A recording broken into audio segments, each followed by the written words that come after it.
Lust, a passionate desire for something.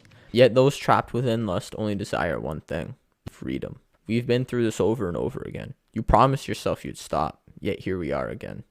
Don't worry, I'm not here to shame you. I'm here to help you. You aren't a bad person. You're simply stuck. You've become a victim of something you never meant to be a part of, and now you're addicted. But we've been held captive by this for far too long. By the end of this video, you'll have what you need to finally break free from lust. You've tried quitting before, promising you'd never touch that website. But when temptation hits, I can't do this, it's too hard. many people label themselves as weak, already setting themselves up for failure. Some rely on sheer willpower, but blame themselves for any failures, only to end up right back where they started. Others count their no-fap streaks, but they're merely counting down days to relapse. Some deceive themselves, expecting miraculous changes like achieving a six-pack and getting a model girlfriend upon quitting. When reality hits and these fantasies don't materialize, relapse is inevitable. Why does this happen? Because willpower alone crumbles under temptation. Your streak eventually becomes justification. I've been clean for a week. What's one more look? When immediate results aren't evident, you revert to old habits. The problem is you rely on yourself, meaning you've done it to yourself. Those pangs of anxiety, fear, and nervousness aren't solved by the hub. They're created by it.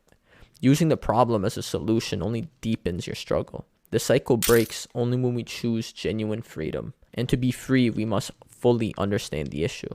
But why is this time different? This isn't some new no-fap technique. It's what we've been missing all along. We're not fighting this battle alone. We've got God helping us, and He's always been there. Not only will this video help you understand the issue, but it will shift your entire perspective, and you will know the truth, and the truth will set you free. But let's make one thing clear. This isn't merely a bad habit. You successfully make and break dozens of habits daily. So why is this one so challenging? It's not a habit, it's an addiction.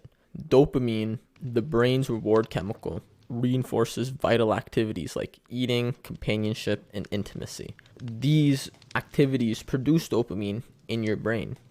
But we fried our brains because our brain can't tell the difference between pixels and reality, causing an unnatural flood of dopamine. This excessive dopamine release and the resulting brain changes have created dependence. Because of this dependence, when you stop, your brain senses something missing and triggers cravings. Hence why you seem like you need it and you feel withdrawal pangs, drawing you back into the darkness. You've genuinely deceived yourself into thinking you need it, and you're scared you can't live without it. But understand that the hub has only given us emptiness. Which is funny because it's the same emptiness it solves, which in turn creates more emptiness.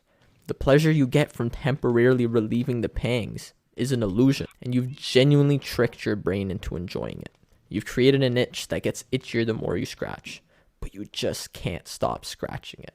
This endless cycle is what has us trapped. And let's be honest, you don't even enjoy it. You're forcing yourself into it. Dopamine isn't only released upon completing something, but during the process of it as well. What does this mean? You're in it for the hunt, not the kill. You enjoy the endless scrolling through pages more than the act itself because of the much stimulation it provides. You're in it for the novelty, to see everything you can. But what happens when the vanilla content just doesn't do it for you anymore? What will you search for then? Break the cycle before it's too late. To break the cycle, we must understand another crucial detail. We've been brainwashed. What if I told you there's a biological weakness companies exploit daily? The Coolidge effect states renewed sexual interest is experienced when a new partner is introduced, even after completion. With endless graphic content online, we were doomed to fail from the start. But it doesn't just stop there. Daily we face exposure, from explicit media advertisements on Reels to normalized conversations among peers. Society frequently claims such behavior is normal or natural. It isn't.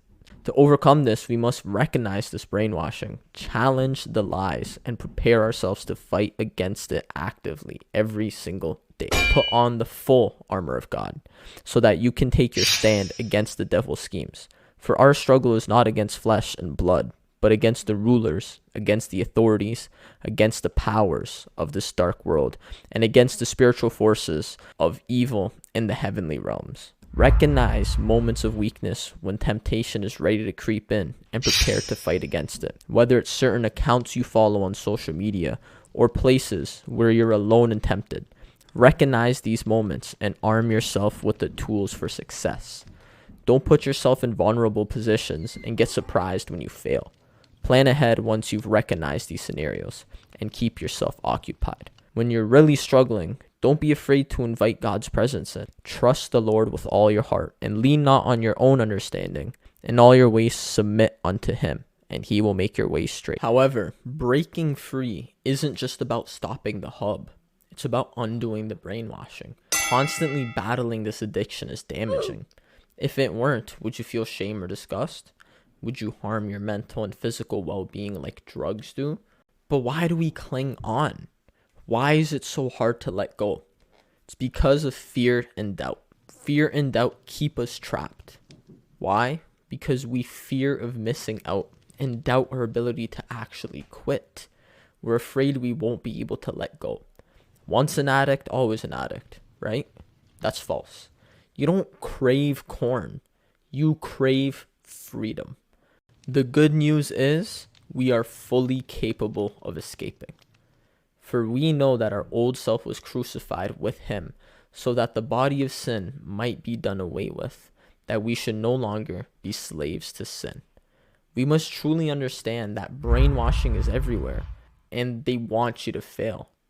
They make $100 billion a year. Why wouldn't they want you to fail? It is truly important you understand we must be ready at all times to face it. There will be several traps placed upon your journey to tempt you and stray you away from your purpose to serve God, to be yourself. But that is why we must embrace the full armor of God and be prepared to battle. The enemy wants you to fail, but we must fight back. But when we recognize this persuasive brainwashing, we must avoid another extreme, vilifying women. Women aren't evil. Our distorted perceptions are. The biggest reason why most of us struggle connecting with women is that we're too busy viewing them as objects of pleasure. Then, when correcting ourselves, we shift our view and see them as evil distractions, blocking us from getting rich or becoming Sigma. Oh, see how this can get dangerous? That is why correcting this perception is essential for genuine recovery, so we can finally be human again. But how do we correct this? Don't try to willpower through it or create breaks in between each session to slowly cut down. The pressure you put on yourself is immense, and it only makes you idolize the problem. Don't try to forget it either. What happens when something reminds you of it? How do I quit then? The only way to quit is to decide to quit and never look back. It's that simple. Were you hoping to just magically wake up one day and get better? You understand it now and can take steps towards curing it. You're a slave to it, but you can be free. You're infected by it, but you can be cured. You're not sacrificing anything. You're gaining everything. Don't forget about it either.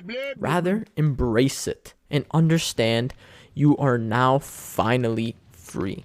Remember, just one peak is dangerous, and it creates a chain reaction that keeps that monster alive. We've slayed that monster. Why would you ever want to go back to it? Stay away from it. Bad days won't turn good if you use the hub. If your day is bad, at least you beat your addiction, and that's a win if I ever heard one. If you say you deserve it, you're wrong, because nobody deserves this disease. Why else would you try to quit? Understand that you have to take action, and you're able to. The most important thing is to believe in yourself, because you can do this. If you relapse, acknowledge the setback, but don't punish yourself. Stand up, remember your goal, and keep moving forward. Remember the pain it's caused you and what it's taken from you. Fight back. You have the strength within you to conquer this once and for all. Let's take this crucial step forward together. Commit today to a life of genuine freedom and never look back. Jesus did the heavy lifting for you, setting you free from sin. And now we must fully embrace this freedom. You, my brothers and sisters, were called to be free. But do not use your freedom to indulge the flesh. Rather, serve one another humbly in love. Rely on God. Stay strong. Support others. And embrace the life you've always deserved. You're stronger than your addiction. And this time, you've got God on your side.